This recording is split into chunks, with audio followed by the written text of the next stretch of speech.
Bien, y hay muchos temas que han pasado a un segundo plano a raíz de la pandemia. Sin duda, los ojos y los esfuerzos en general del gobierno están justamente puestos casi al 100% en poder paliar la pandemia y los efectos que viene generando en la población.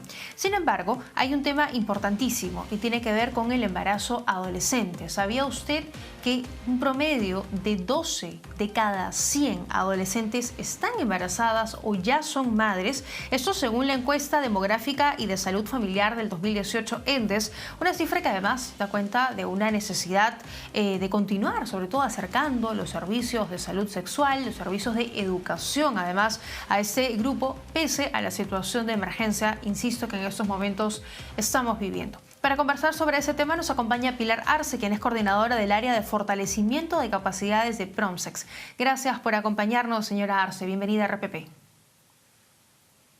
Buenas tardes, Tatiana. Muchas gracias por la invitación. Traigo el saludo de Promsex, una organización no gubernamental, feminista, que trabaja a través de la incidencia política y la generación de conocimientos y las alianzas para que las personas puedan decidir sobre su sexualidad y su reproducción con autonomía, dignidad, justicia e igualdad. Eh, Ese es un punto bueno, importantísimo, que cada uno pueda estar en la facultad de decidir sobre su propio cuerpo y decidir sobre en qué momento desea, pues, ser madre, ser padre y, en fin, todo lo que esto engloba. Comenzaba yo en esta introducción diciendo que 12 adolescentes aproximadamente de cada 100 ya son madres en nuestro país o están embarazadas y que, además, esta situación viene manteniéndose desde hace 30 años, es exactamente la misma. Cuéntenos por favor un poco o especifíquenos en realidad cuál es la situación de las adolescentes en nuestro país, en específico del embarazo adolescente. y pues efectivamente, Tatiana, las cifras en los últimos 20, 30 años no se han movido. Entonces, la problemática del embarazo adolescente es vigente. Ya hablamos digamos, de un problema de salud pública y realmente es muy interesante justamente en esta semana de la prevención del embarazo adolescente traer esta temática para poder compartir, conversar sobre esta temática, ¿no? Puesto que entendemos que en el contexto actual realmente una de las temáticas más relevadas que no han sido atendidas ha sido justamente el embarazo en las adolescentes, ¿no? Entonces, creo que a raíz de las cifras que tú mencionas, también es importante un poco relevar que los porcentajes, que los mayores porcentajes de estas adolescentes que son madres o que ya están embarazadas con su primer hijo, ¿no es cierto? Tienen ciertas características, ¿no? Una de ellas es que están en un nivel de educativo primario, otra es que, que viven en una zona rural y que residen en la selva y obviamente también se encuentran en el quintil, en el Sí, inferior de la pobreza, ¿no? Entonces, realmente de esto acuerdo. nos Sobre eso marca quiero y ahondar en estamos breve, hablando de pero desigualdades. ajá, exactamente. Sobre eso quiero ahondar, pero antes quería consultarle, porque en el contexto en el que estamos viviendo, la pandemia, en estos 6 meses de estado de emergencia, son muchísimas las personas que han entrado en una situación de vulnerabilidad y además se ha visibilizado la situación precaria en la que se encuentra nuestro sistema de salud. Las adolescentes han entrado aún más en este estado de vulnerabilidad, han sido más propensas a caer en estos embarazos, me imagino que en su mayoría no deseados. ¿Ha empeorado, insisto, la situación de la pandemia?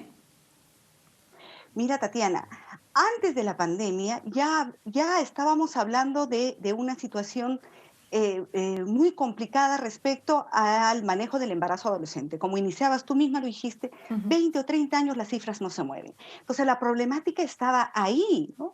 Entonces, es más, hay data que realmente nos ha movido muchísimo, ¿no? Por ejemplo, una de ellas es que el mismo ENDES del 2018 nos habla que el 73% de los embarazos en adolescentes son embarazos no deseados. ¿Qué quiere decir esto? Que de Ajá. cada 10 adolescentes embarazadas, 7 no lo quería tener. Entonces, situación que todavía se complica, puesto que, y a raíz de eso, justamente antes de la pandemia, se estaba trabajando muchísimo por el acceso de las adolescentes a servicios de orientación y consejería en salud sexual y reproductiva en el marco del respeto a sus derechos sexuales y derechos reproductivos, y Claro. también el acceso a métodos anticonceptivos modernos dentro de los servicios diferenciados para adolescentes, ¿no? Entonces, creo que realmente Entonces, esta problemática, obviamente, como tú dices, con la pandemia se ha acrecentado terriblemente, ¿no? Puesto que estamos entonces viendo estamos una hablando de un disminución terrible conjunto. también, ¿sí? Estamos hablando de un En conjunto el de situaciones, porque hola. justamente mi siguiente consulta era sobre si estos embarazos son el reflejo de la falta de recursos para poder acceder a métodos anticonceptivos, de falta de educación sexual, o si de pronto también respondía a violaciones sexuales que suelen ocurrir a veces en entornos familiares. Entonces usted nos habla de varios puntos que finalmente desencadenan en un embarazo adolescente. Totalmente de acuerdo. Mira, voy a puntualizar justamente lo que tú acabas de decir, ¿no? Mira, ya en el marco de la pandemia, el Ministerio de Salud, ¿no? Según sus registros, mencionan, por ejemplo, que entre febrero y marzo que empieza la pandemia, hay una disminución del 27% de casos de orientación y consejería en salud sexual y salud reproductiva. Y entre marzo y abril, el descenso cae a 73%.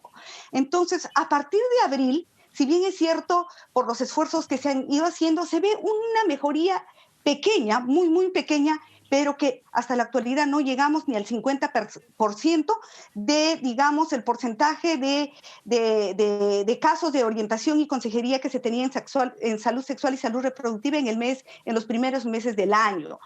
Otra cosa que tú mencionas también es respecto a los embarazos en menores de 15 años. Estamos hablando de embarazos en niñas.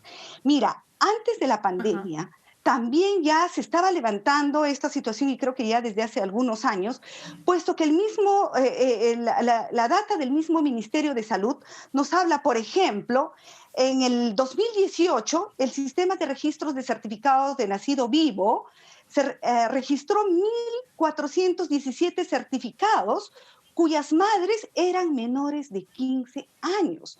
En este mismo tiempo, en el 2018, la RENIEC ha registrado 2.344 nacimientos cuyas madres eran menores de 15 años. Ahora, Y te das cuenta de la ujú, brecha que existe entre ambas sí, información, claro.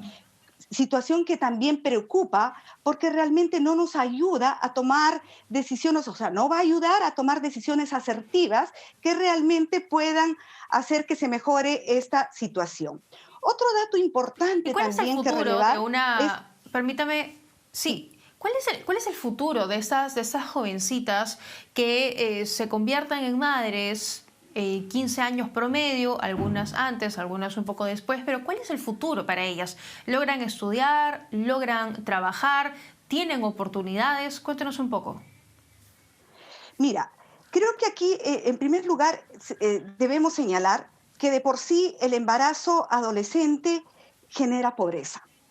Entonces, obviamente, las niñas que empiezan, las adolescentes que son madres, muchas de ellas van a abandonar las escuelas, abandonan las escuelas, ¿no?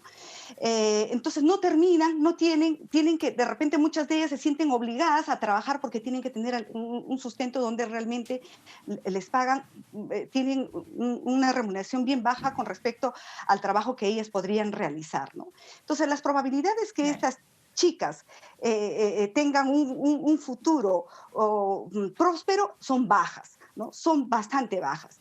Ahora, creo que también es interesante señalar que la relación que existe justamente entre este número de casos de violación sexual, ¿no es cierto?